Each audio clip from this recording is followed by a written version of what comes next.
I know about you, it seems like you've led an interesting enough life to have that sustain a book. It really, well, as I kind of look back on it, I'm very kind of, it's kind of like this Huck Finn, Forrest Gump, this, how did this happen to this, kid from Oklahoma, and as I look back, I've had some pretty, very, very fortunate, very grateful, and but also had some very, unique experiences of meeting some incredible musicians. Like I say, I'm an old cat, but man, I got to see Lightning Hopkins and Mance Lipscomb and Ernest Tubb and Gary Stewart and Towns and Freddie King and Bugs Henderson. I got to see these guys and know them and hang with them, and so man, I mean, like I say, it's a pretty remarkable. I'm very impressed. Yeah, no. I'm very impressed with me. Yourself.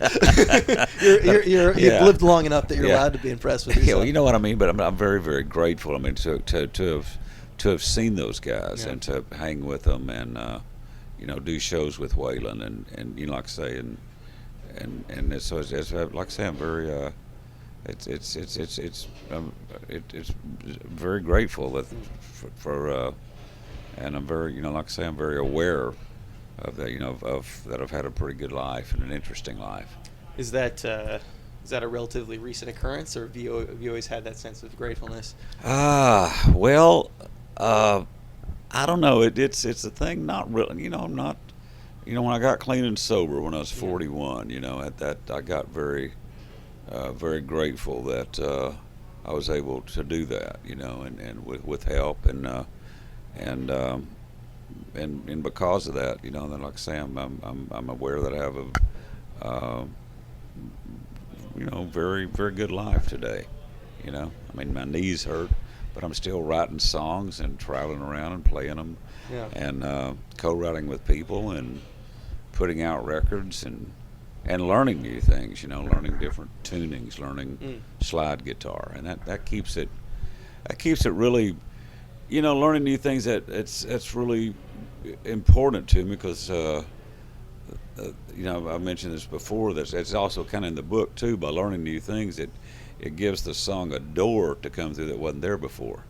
Like I picked up a mandolin and learned mandolin and wrote 3 songs. That if I hadn't have learned how to play mandolin, I wouldn't have got those 3 songs. You know what I mean? The song's sort of in the ether almost. It's just like I don't know if I'd written them if I hadn't. Like I say, a lot of the songs I'm now into, a lot of bottleneck slide. Yeah. And if I hadn't, so to me, it's by learning new things, it keeps, like I say, a door for the song to come to that wasn't there before. But like I say, learning an open tuning or a slide. So, like I say, being an old cat, but I keep trying to learn new things and keep, very current. Is writing a book, is that part of this whole trying new things out? Yeah, I guess so. It was a good friend of mine, Tom Jurek, who writes for All Music Guide. Was an old friend of mine. We were talking about somewhere, and I told him I'd opened for Muddy Waters back when I was about 19 or 20 in Omaha, and he goes, "Really?" He said, "Tell me." So I wrote it to him. He says, "Man, this is a great story." And I said, "Well, you think that's be great? Willie Nelson kidnapped me," and he goes, so I wrote that, and then Stevie Ray Vaughan helped me get sober. So so these things happened. So I started writing. He said so I started writing it and telling the story growing up and getting into music. But then it's all these kind of little road vignettes between each chapter that keeps it interesting. I hope. Well, that's the hard thing. I mean, that's I find a lot of people sit down to write these stories about themselves, and they end up just being a collection of stories, right? Yeah, I've read other autobiographies and biographies and everything, and the last one I read was by Sylvia Simmons, "I'm Your Man," the one Leonard Cohen book. Have you read that? Yeah, I haven't read it. Yeah, it's incredible. It's just great, and it just and like I've got about 50 pages dog-eared where it's just like very inspiring. He was a Buddhist monk for about a year or two. Oh, a long time, and then he came out. And his manager completely ripped off his publishing, and had power of attorney, and it was, I mean, but it's a very, Yeah. it's a, and Sylvia Simmons, the way she wrote it was just great. It reads almost like a mystery novel. Huh. And so like I say, by sitting down and writing this, I've learned a lot. I'm at that stage now where the book's finished. Yeah. So now I'm going back, doing what they call wreckage of the past pictures. Look at some of these pictures when I was younger, and going, man, how uncool was that? But so the wreckage, going through looking at photos and doing the layout. So hopefully it'll be out probably early next year, I hope. Well, at the risk of stealing a little bit of that thunder, you've mentioned 3 really interesting stories that I'd like you to talk about. Oh. You mentioned Muddy Waters, Willie Yeah. Nelson, and Stevie Ray Vaughan. Yeah, well, there was an old place there in Omaha called Farquhar's. I was in a little folk group, and we had played up there, and I noticed that Muddy Waters was going to be playing. So I called up the fellow and I said, "Can I come up and open for Muddy Waters?" He said, "Well, man, you're a folk group. This is a Yeah. blues rock. You need a band." I said, "Well, I can get a band." So I called up another buddy of mine. I said, "Hey, man, we go open for Muddy. You know a drummer?" He said, "Yeah, I know a drummer." So I said, "Well, I know a guitar player that I can borrow you a bass." So we got in our van and picked up a drummer that I never had met. We went and got this guitar player and learned the bass as we drove up here. It had to do 40 minutes and went up, and it was just really, really cool. I remember, it's one of the things I really remember is they introduced me and said, "Buddy, this is Wylie Hubbard, your opening act." And Buddy goes, "How long are you supposed to play?" And I go, 45 minutes. He goes, "Play 44, don't play 46. And I just always remember that as an opening act, not to go over. Mm-hmm. And it was really cool too, is after we finished, we were upstairs in this little office about like this, and Bon Tom Perkins was cooking fried chicken in an electric skillet, and they were drinking champagne, and the guy was paying Muddy. And so Muddy just sits there, and all of a sudden he goes, that crowd down there, that crowd really loved me.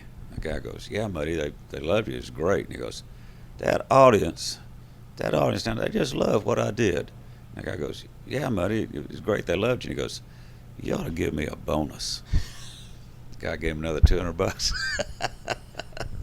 I've tried that and I didn't get it, but it was just it was just kind of this old school blues guy. Yeah. It was just one of those moments that was very powerful, very like I say, very grateful to have been there that time. Did meeting somebody like Muddy Waters at 18 and meeting all these guys early on, did that shape the way you treated young musicians moving ahead? Well, they were all. I can't really remember too many jerks.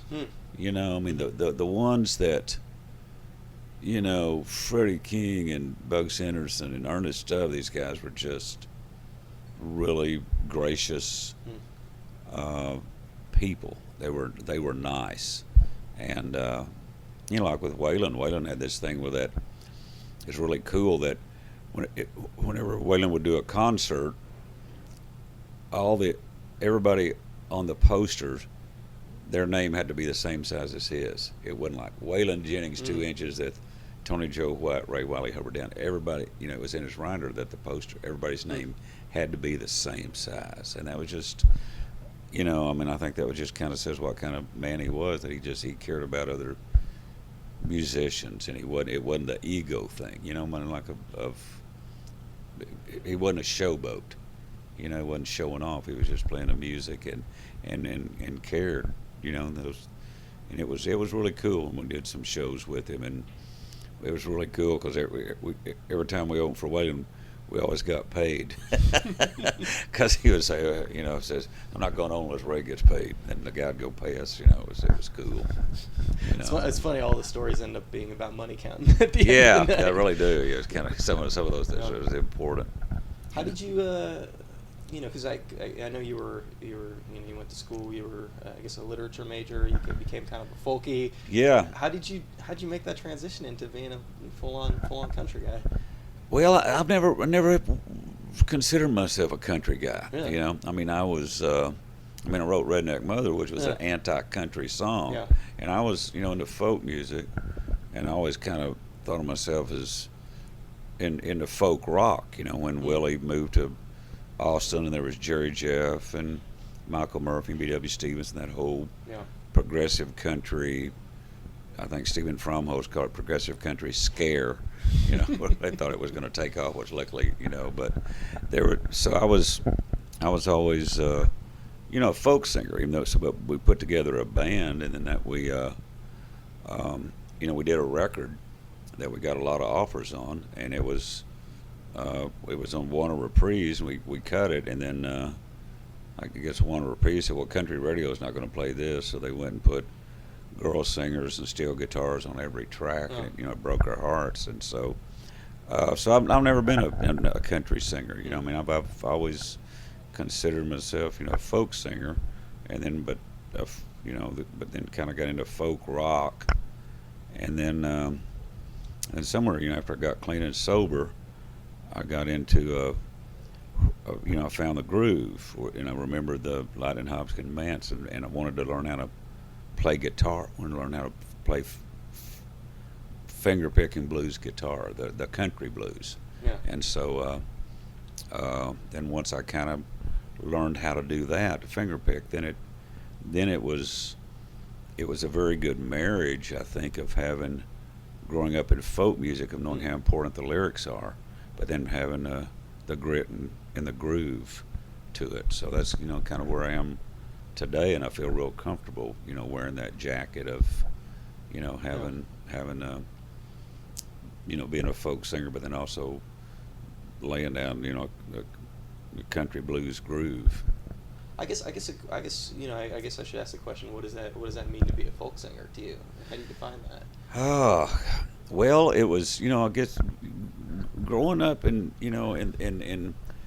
went to high school with Michael Murphy and B.W. Stevens, and there was a little folk club, and at that time, it seemed to me, and I could have been completely wrong, but it seemed like that the folk scene, or the whole folk thing, that there was an integrity and a social conscience about it. It's like Woody Guthrie. Yeah, Pete Seeger, that wasn't there in, like, say, pop rock and roll until the Beatles. Dylan and the Beatles. Then there was a social awareness, I think, that came in the music. But before that, the folk, it had a little more. I thought just had a little more depth and weight to the lyrics, rather than the just kind of the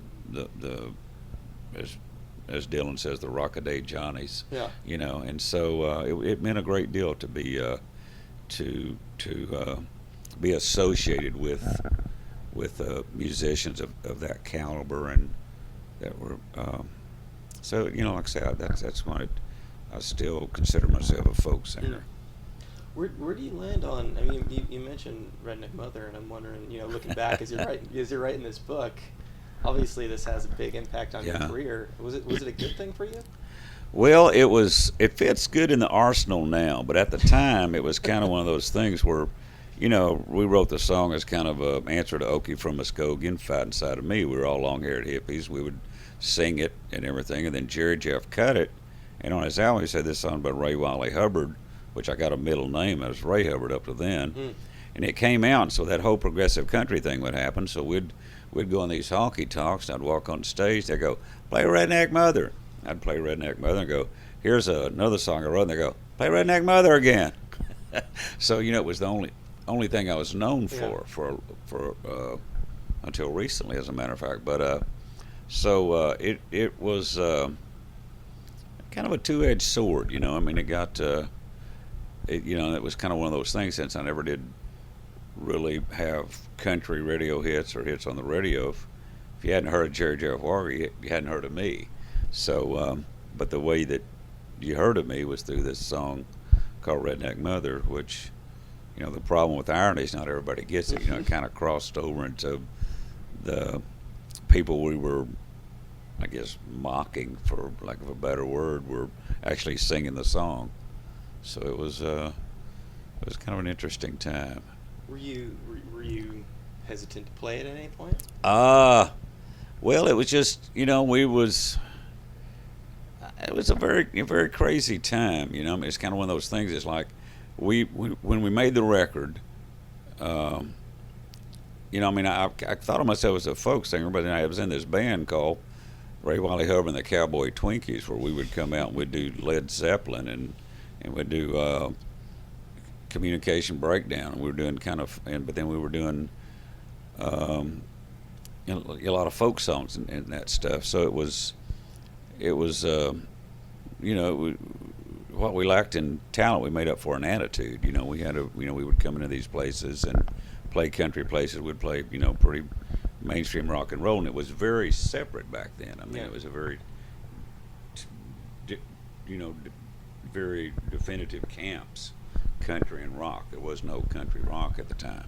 So who were you playing to at the time then? Well, we were playing folk festivals, but then we'd go play honky tonks. Then all of a sudden, then what really happened, I guess, can you cuss on this? Oh, yes, please. What really fucked everything up was Urban Cowboy, the movie. It just completely ruined it. That movie came out, and all of a sudden it wasn't about the music anymore. It was about this scene with mechanical bulls and line dancing and all that. And so, and it took off. In fact, here in New York, you know, there were country discos. You know, we landed at the airport to play up here, and we get in a cab, and the cab driver's this, you know, guy, and he's got these cowboy boots and this straw hat with feathers on it. He goes, "Where you want to go?" You know, had turned into a fad. And so there's a little bit of Village People in there, it sounds like, too. Yeah, it wasn't about the music. It was about this scene, the country disco, the line dancing thing. And so it wasn't the music had taken a back seat to, you know, the fad of it. And so it was just really hard because, you know, we were playing there. We'd go to we'd book these gigs, and there'd be country discos, and you'd go in, there'd be lighted dance floor, and they'd just want to line dance and do the latest thing. So it was just, you know, I pretty much, it was like when we did our record, and they'd put girl singers on it, and I like girl singers, but not on every track. Steel guitars trying to, you know, make it for country radio, and I called up my lawyer and I said, "What can I do?" And he said, "I suggest you start drinking because there's nothing you can do. They have the right to do that." So I did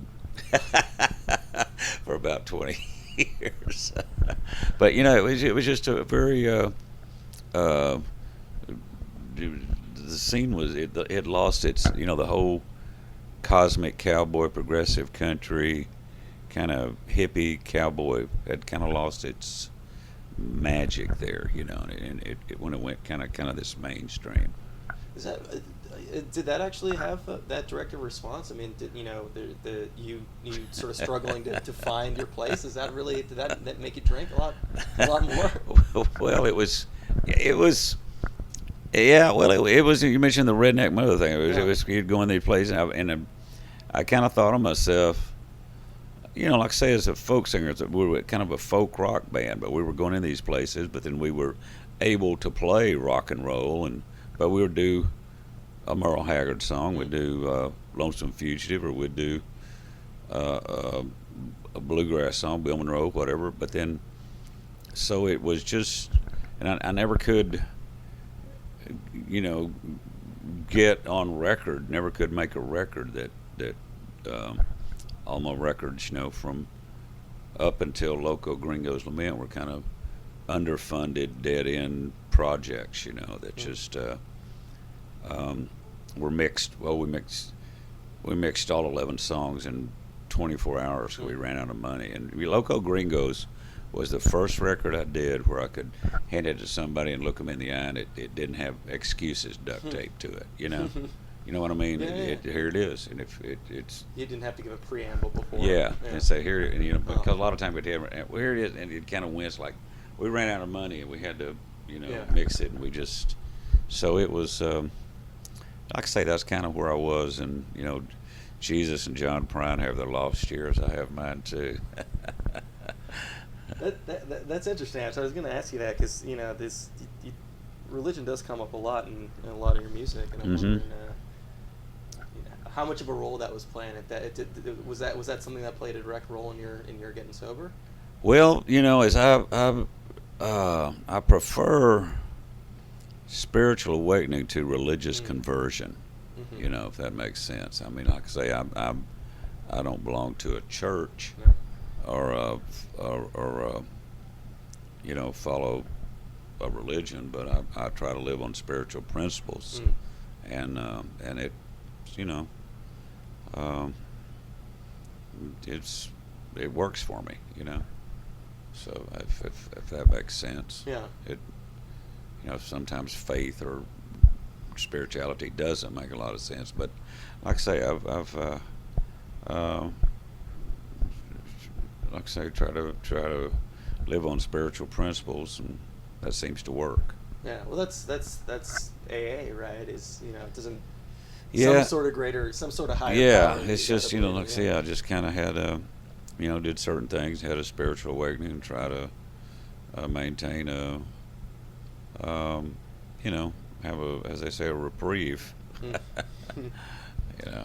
Gotta imagine it's got to be particularly hard getting straight around the country scene, because I mean, we all Yeah. sort of romanticize drinking. Yeah. Nobody more so than country singers. Well, it was one of those things. It was just the whole hard drinking, whiskey and pills, Yeah. macho thing, and you're in honky tonks, and it was there, and the whole mythology of the Hank Williams, the Yeah. hard drinking but incredible songwriter, and maybe he was an incredible songwriter not because of his drinking, but in spite of his drinking, he was there. So I don't know. Writing's a very mysterious process, but that was, it was. So I look back now, I just didn't realize how, um,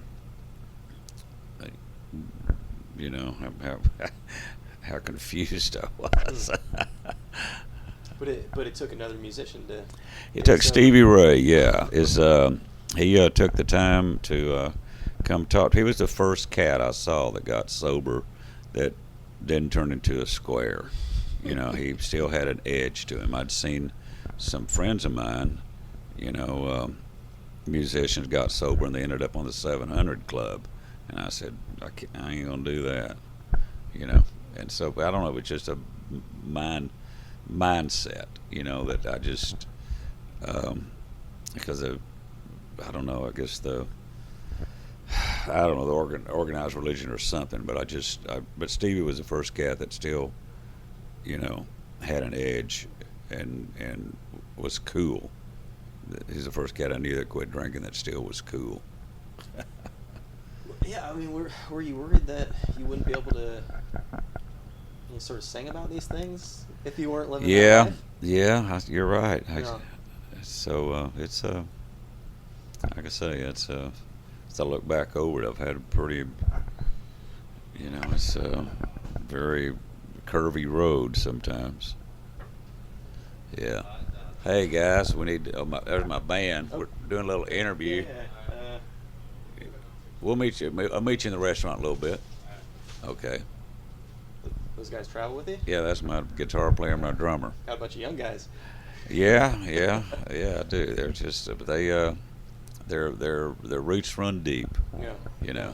So, I mean, you take a little bit of a, I don't know if hiatus is the right word, but there's definitely looking at your catalog, there's a space of time where you weren't recording. Well, it just, we did the Warner's album, then we just kind of did other, we kept trying to make out, vinyl. At one time, in order to make a record, somebody had to say yes and give you some money. It's not like CDs where you can do it now and then do it yourself. And so we tried, I was on Willie Nelson's label for a while until, as he said, the thieves took the money and went to Mexico. And then I did another project, and this made up, tried to make albums. We'd make vinyl albums of 1,000, to live recording and stuff. So you try to do it, but we just never could. The music was good, but the business I didn't know what to do with. I couldn't handle that. It had to be particularly hard if you're you're having trouble finding actual audiences, trying to sell that to a record company's got to be next to impossible, right?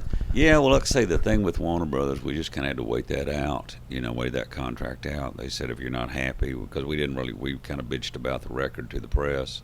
They said, well, if you're not happy, then, but we were under contract to them for 5 years, so at that time that we couldn't record.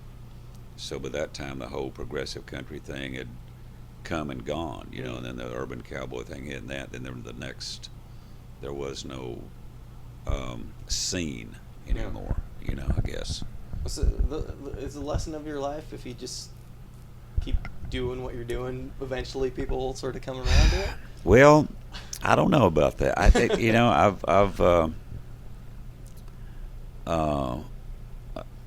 I suppose so. It's just kind of one of those things. It's kind of not only what I do, it's who I am. I think of myself as a songwriter, and I feel like I know how to do that. And so, like I say, it's somebody asked me when we're up here, I guess last January, we did Letterman, which was a wild deal, and somebody said, man, I think 66 was a little late to make your first ever appearance on David Letterman. I went, well, man, I didn't want to peak too soon. I feel like I feel like I'm not a nostalgia actor. I feel like I'm, still trying to make records and write songs that'll feel good and that work. So I don't know. I have been, just as you said, just keep doing it. I just because I was thinking like you could have changed, right? You could have changed to fit in. There were some clear molds out there. You were having trouble fitting in. You clearly had the chops.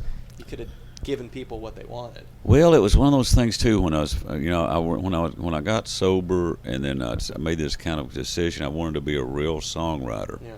Well, in order to do that, I needed to play guitar better.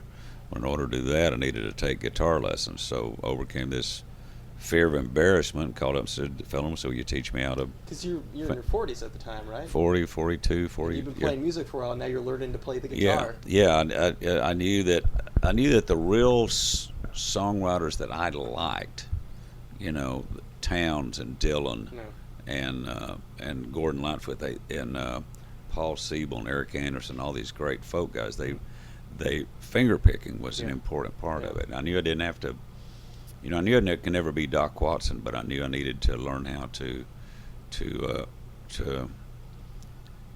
put my thumb and my fingers at the right place at the right time, and so that was very important to me. And then by doing that, these songs started appearing, and I learned the craft of it, the songwriting's inspiration plus craft, Inspiration is what they call the great aha. You go, aha, would be a good idea for a song. Oh, there's a snake farm. Ooh, it's a good idea. And then the craft is taking that and knowing what to do with it. Whether it's going to be a 12-bar blues, whether it's going to be a folk song, whether it's going to be a verse, chorus, knowing the craft of it. But then the thing of getting back to that other thing about learning new things is the craft will trigger the inspiration. Whether you get a lick or a groove or whatever, then that will trigger. So they works both ways. That's interesting. Did sitting down and spending all this time thinking about your life, writing a book, did that inspire the songwriting at all? Yeah, I've written. I don't know. It's one of those things. I write these songs not. I guess I'm trying to, whether it's Flannery or O'Connor or somebody said, or maybe Rilke, is writing not thinking about the future of what you're writing. So I've never written songs, say, well, I'm going to write this song to record, because I've never known if I'm going to make another record. Even when I did Loco Gringo's Lament, I wrote that, and we did it ourselves on a little $8,000 budget on a little label out of San Marcos, and so I didn't know if I'd ever make another record, but I would write. It didn't matter if I was going to make a record or not. I was writing songs, even if I wasn't going to record them, or even if nobody else was going to sing them. I was writing them. and that was a good place to be. Kind of a silly question, but why write a song that nobody's going to hear? Well, it's the thing too of there. I was condemned by the gods to write. Who knows? I mean, it's one of those things. It's like I didn't think of it like that. Well, nobody will ever hear this song. It didn't matter. I was trying to not think about the future of that song, so that would get the full attention of the song at that moment. It's like the Zen thing of being in the now of writing that song. Like say writing. I remember one time Waylon, we're talking somewhere and he said, well, "Write me some songs." And I went, "What kind of songs?" He goes, "Waylon goddamn Jennings songs. What do you think?" And I went, "Oh," but I never could write for other people. Never could sit down and say, "Okay, I need to write I got a chance for Waylon and try to write that." I had to write for me, and then not knowing if anybody had ever cut them or if I'd record them or not. But I've, somehow I have had other people record my songs. But you didn't find yourself getting more reflective in the process? I don't know. I don't know if reflective. It's just that, like I say, it's kind of that inspiration. Just I've kind of keep that songwriter white shark going through the water, just always awake and always hungry, going, where's that? Oh, snake farm. Oh, whatever the last song I've written. Bed Spring Squeaks. Just Charlie Musselwhite's Blue. Just you never know where it's. Just keep out there doing it, looking for it. And when it hits, you grab it.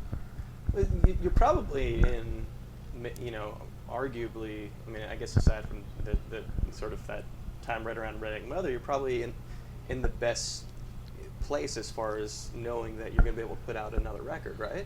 Yeah, I mean, I can't, recommend this for everybody, but, I'm sleeping with the president of my record label, my wife, Judy. She, and the great thing about that, though, is like because of, you can do it yourself nowadays because of, is that I have this incredible freedom to write whatever I want. I don't have a A&R guy looking over my shoulder going, we need to write some songs about trucks and dirt roads to get, I can write, about a stripper and a Les Paul. Judy just says, write whatever you want. You do it, and then let me see if I can sell them.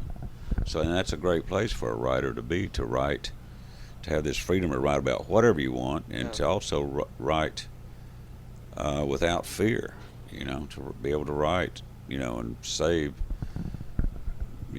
conversation with the devil, to say those lines that don't have to worry about if anybody are going to be offended by it or not, just to be able to write fearlessly.